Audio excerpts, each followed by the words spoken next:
For the first time, former President Rodrigo Duterte will appear before this committee to answer questions posed by his members.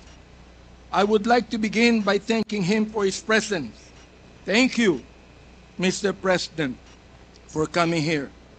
Rest assured po that Congress recognizes your role as our former president, and we will extend to you the respect that the position deserves. Maraming salamat po. Respect, but not deference, Mr. Chairman. However, my friends, colleagues, let me draw a clear line here. While we should be respectful, we cannot be differential. Mga kababayan, watching today with us, it is important to stress that respect and deference are two different things. It is vital that we, as representatives of the people, remember that distinction, because our ultimate allegiance is not to any one individual, no matter how high their office. We answer to a power greater than any president. We answer to the Filipino people and to God. As Scripture reminds us in Romans 10:3, and I quote, "Since they did not know the righteousness of God and sought to establish their own, they did not submit to God's righteousness." Our fidelity belongs to the Lord alone. Our mission is to seek the truth, and we shall not be swayed from that path. As we have said time and time again, we have organized this inquiry with a solemn purpose to recommend avenues for justice to be served, seek accountability, and uncover the truth as we adhere to the rules of inquiry in aid of legislation. And inherent to this is our moral obligation to stop the vicious cycle of extrajudicial killings against our people who cannot defend themselves, to stop the blatant violations of our Constitution and our laws by scheming individuals and criminal syndicates, and to abate the social menace of illegal drugs. It is our sincere hope that the former president's presence here today will aid this objective, not hinder it. Today, we ask everyone here, including the former president, to speak openly and honestly, as this inquiry's goal is not to cast blame for its own sake, but to serve the cause of justice. Mr. Chairman, marahil po, hindi na ako nakikilala ng ating former president. Magpapakilala po muli ako. Mr. President, ako po si Bishop Benny Abante, ang Pangulo ng Bible Mode, Bible Believers League for Morality and Democracy, na mayroong 6,000 churches sa buong mundo. Kung naalala niyo, Mr. President, bago kayo tumakbo and you were still deciding to run, I was invited by a common friend to meet with you. And we did at the Fairmont Hotel in Makati. I hope that you would remember that. With me are two pastors, and we prayed together. I prayed for you, asking the Lord to give you the right decision to run for the presidency. I do not know you from Adam, Mr. President, but I believe in your cause. I believe in your plan. And because of this, Mr. President, I work hard to campaign for you. Many of the pastors of the Baptist community voted for you. Gusto ko pong marinig ito ng mga DDS trolls at DDS vloggers na tumitira sa amin at sinisira ang aking reputasyon. Gusto kong sabihin sa kanila, ilang boto ba ang ibinigay nyo kay former President?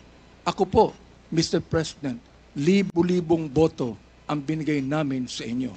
Nagpasalamat ba kayo sa akin? Hindi. Nilapitan niyo po ba ako? Hindi. Mabuti pa, Senator Bongo, Mr. President, nagpunta sa aking simbahan at nagpasalamat sapagkat sinuportahan namin kayo at siya, Mr. President. Now, gusto kong sabihin po dito sa Quadcom na ito, ako ba'y lumapit sa inyo para humingi ng pabor? Hindi po. Ako ba'y lumapit sa inyo para magrekomenda ng justice, magrekomenda ng general, magrekomenda ng cabinet secretary? Hindi po. Hindi ako nagpunta ng Malacanang nung kayo nanunungkulan sa loob ng 6 na taon. Isang beses lang. Ako po ay nagsabi kay Senator Bongko, kung maaari na makapag-usap po tayo. Pumayag po siya. At nag-usap po tayo, if you would remember that, Mr. President. Nag-usap tayo confidentially. Ano pong ginawa ko? Binuksan ko po ang Biblia. Ipinakita ko sa inyo na walang ibang tagapagligtas kundi ang Panginoong Kristo. Ipinakita ko sa inyo ang maaaring magbago ng buhay natin, walang iba kundi ang ating Panginoon. Sinabi ko sa inyo ang nakalagay sa John 3:16, for God so loved the world, that He gave His only begotten Son, that whosoever believeth in Him should not perish, but have everlasting life. Binantayan ko ang inyong panunungkulan. Nakita ko na maganda ang plano nyo. Nakita ko po, Mr. Chair, na ayaw ng Pangulo na itong bansang Pilipinas mahulog sa kamay ng mga drug lords at drug traffickers. Maraming salamat po sa inyo. Nagsimula kayo ng war on drugs. Kami mga kapastoran, believe po sa inyo, sa inyong ginawa. Sabi nyo, 6 months lang, kaya nyong tapusin ang war on drugs na ito. Inabot po kayo ng 6 na taon. Hanggang ngayon, meron po tayong war on drugs. Hindi po namin nakalain, Mr. President, na sa war on drugs na yan, mamamatay ang more than 30,000, Mr. President.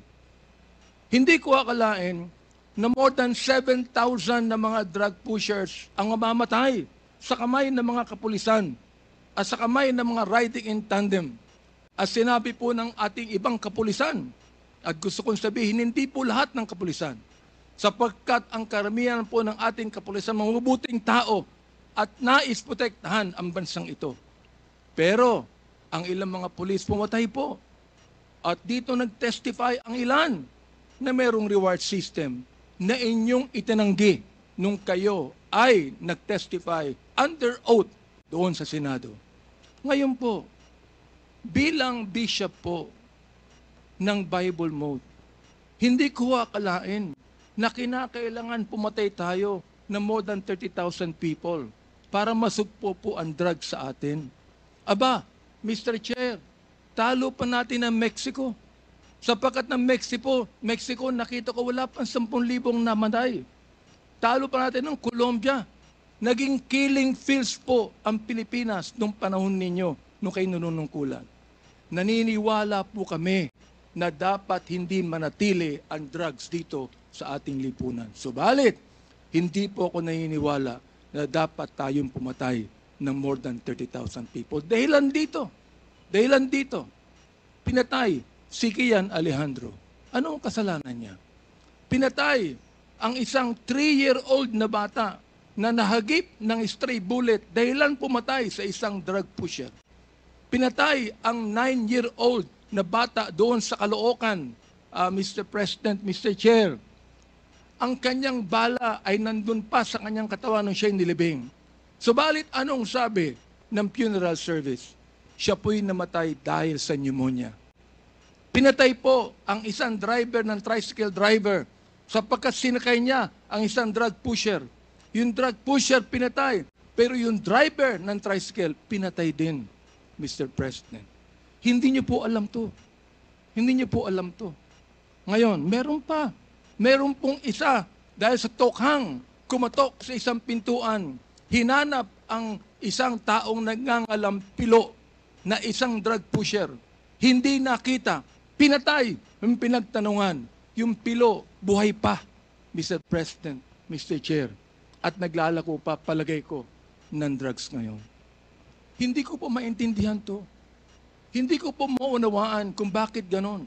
Samantalang sinuportahan kayo ng maraming pastor ng Baptist community.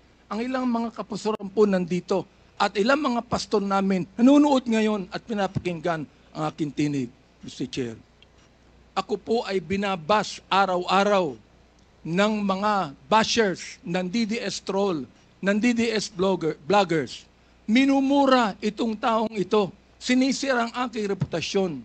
Minumura po ako ng katulad ng inyong pagmumura, Mr. President. Hindi ko akalain kung bakit gagawin nila yan. Ang tanong ko, ilang boto ba ang ibinigay ng mga DDS vloggers sa inyo? Gusto kong sabihin sa inyo, I can testify on this, na libu-libong boto ang nakuha nyo sa Baptist community at hindi ako humiling ng anumang pabor sa inyo, Mr. President. In fact, kung naalala nyo, Mr. President, sinabi ko kay Senator Bongo na nais kitang imbitahan sa aming selebrasyon ng National Baptist Day, Mr. President.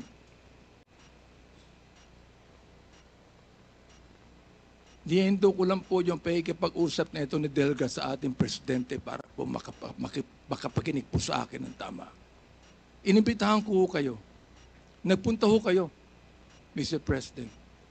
Doon po sa SMX, nakita nyo ang 7,000 na mga Baptist leaders na nakinig po sa inyo. Sa inyong speech, Mr. President. Oo. Doon po sa speech ninyo, sa harapan po ng mga bishop at ng mga pastor, nagmumura kayo. Pinagbigyan po namin kayo. Kahit na hindi maganda sa amin makarinig ng mura, pinagbigyan po namin kayo dahil kayo ang Pangulo at dapat namin kayong irespeto, Mr. President. Andito ho ako, nakaupo sa harapan nyo. Nagpapasalamat sa pagkakataong ito na masabi ko ng buong katapatan sa inyo ang ginawa ng more than 6,000 na mga kapastoran ng Bible Mode para sa inyong eleksyon bilang Pangulo ng Pilipinas. Nung akin pong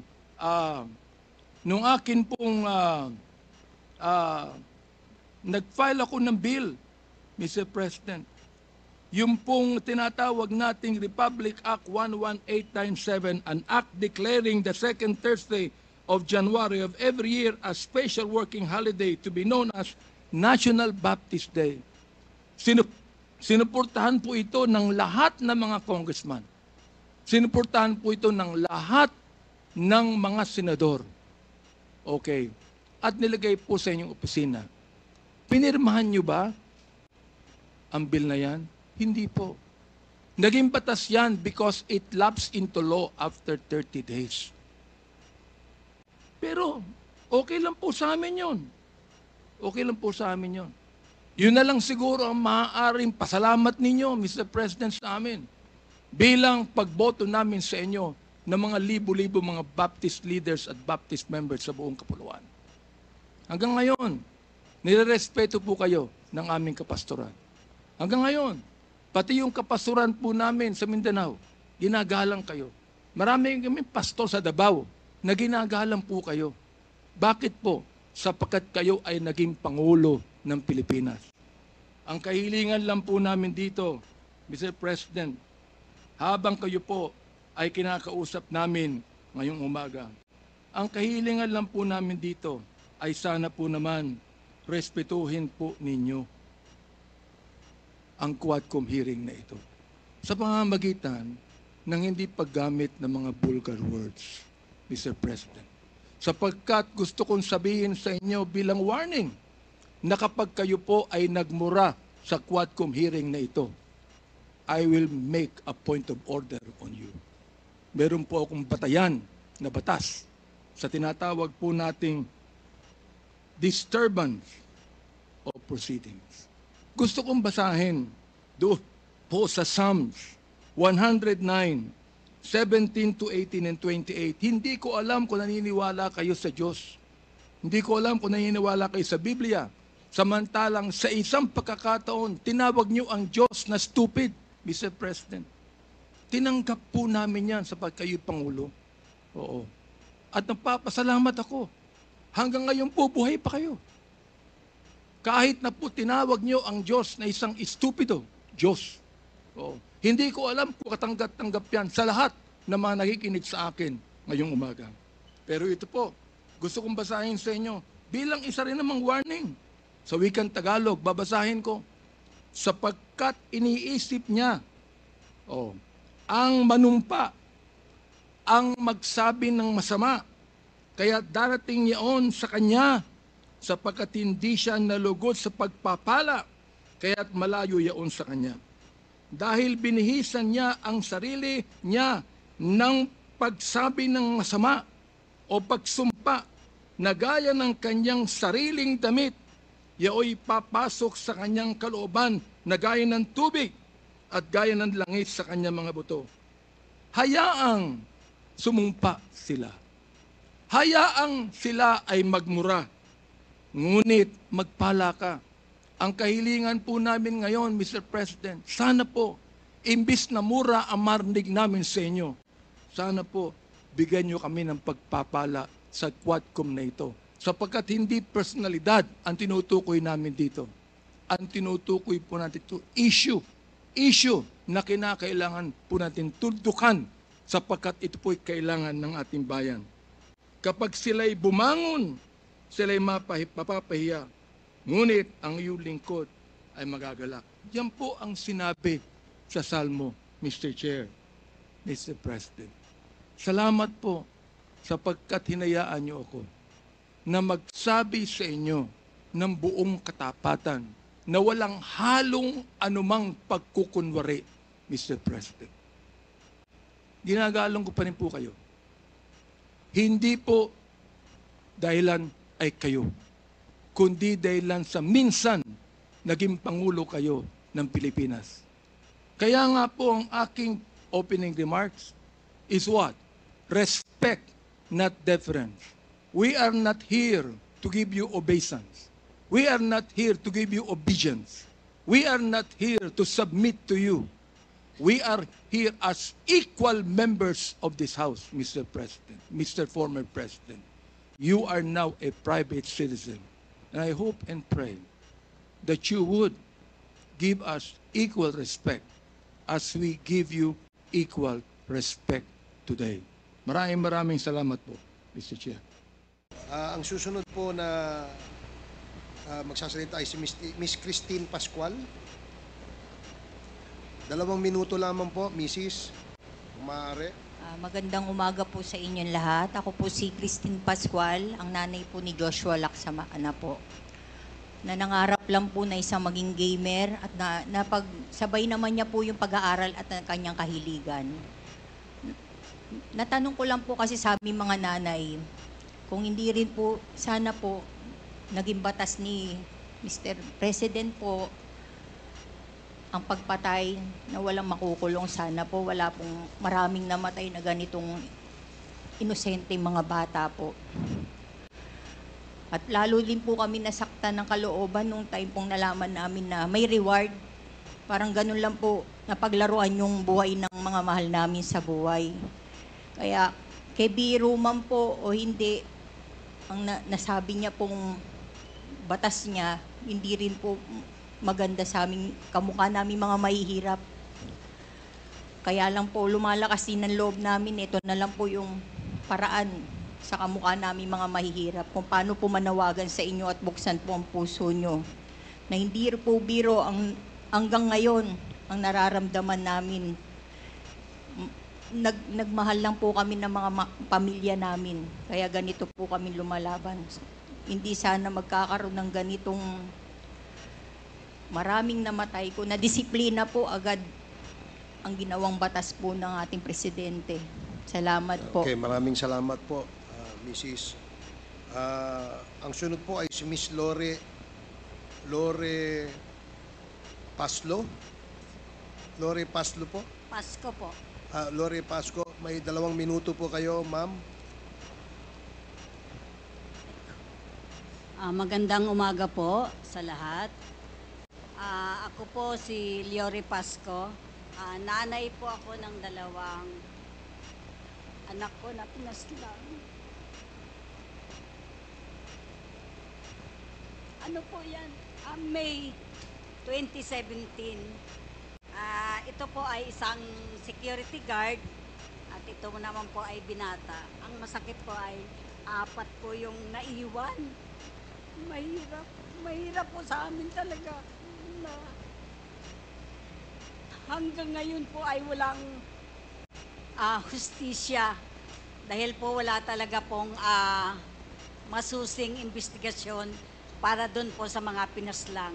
Kaya nagpapasalamat po kami sa ganitong pagkakataon dito po sa binigay sa amin sa Quadcom na makadalo para po maipahayag namin ang kung anong nangyari po sa aming mga mahal sa buhay na pinatay na lang po ng ganon-ganon na lang po na wala pong tamang proseso po ng pag-iimbestiga. Kaya po isang ano rin po na kahit alam po namin talaga sa aming kalooban na talagang siyempre natatakot po kami. Pero ngayon po ay nakaharap na po namin si Presidente Duterte at sana po ay hinihiling namin na talagang lumabas po ang buong katotohanan na para po magkaroon na ng katarungan ang lahat po ng mga pinaslang, hindi lang po ang aking anak, kundi po lahat po ng mga pinaslang nung panahon ni Pangulong Rodrigo Duterte, yung madugong patayan po ng war on drugs. Maraming salamat Sige po. po, salamat din po. Ang huling magsasalita ay si Miss Mary Ann Domingo. May 2 minuto po kayo, ma'am. Magandang umaga po sa inyo lahat. Ako po yung asawa tsaka ina nun pinaslang noong September 16, 2016 po. Narito po ako na nagpapasalamat na mabigyan ng pagkakataon na makapagsalita. Sa totoo lang yung war on drugs, lubos kaming nawalan ng dignidad. Inalisan kami ng dignidad ng mga may halos naging kontrolado po ang ginawa ng war on drugs. Yung time po noon, natutulog lang po kami na aming pamilya. Inakyat po kami ng mga kapulisan. Paulit-ulit ng mamakawa ang aking asawa at ang aking anak. Pagkatapos po noon, hinila po kami palabas. Sa pilitan kami hinila palabas. At makikita mo po doon na pati yung isang anak ko po ay binitbit sa van. Tapos po noon, bigla po kami may mga narinig na putok. Pinatay na po yung aking asawa at anak. Yung time na yun po, halos paulit-ulit po kami nagmamakaawa na mag-ina na makapasok po doon sa bahay na yun. Pero wala po kaming nagawa dahil marami pong mga pulis na yun. Halos pinatay po yung ilaw doon po sa iskinita namin. Pagkatapos po noon, nung nadala po sa hospital yung aking asawa at anak, may lumapit po na mga kapulisan. Hindi ko po alam na soko po yun, tsaka funerarial na po yun. Yung time na yun, hindi pa po napapaslang yung asawa at anak ko. Nandun na po yung mga polis na yun. At yung funerarial na yun, na kala ko po mga polis po yung kasama po nila. Halos naging kontrolado po yung ginawa nila no, na yung ginawa po nila yun ay hindi po tama. Kaya narito po kami na sana po mabigyan ng hustisya kami mga biktima. Maraming salamat po, Mrs.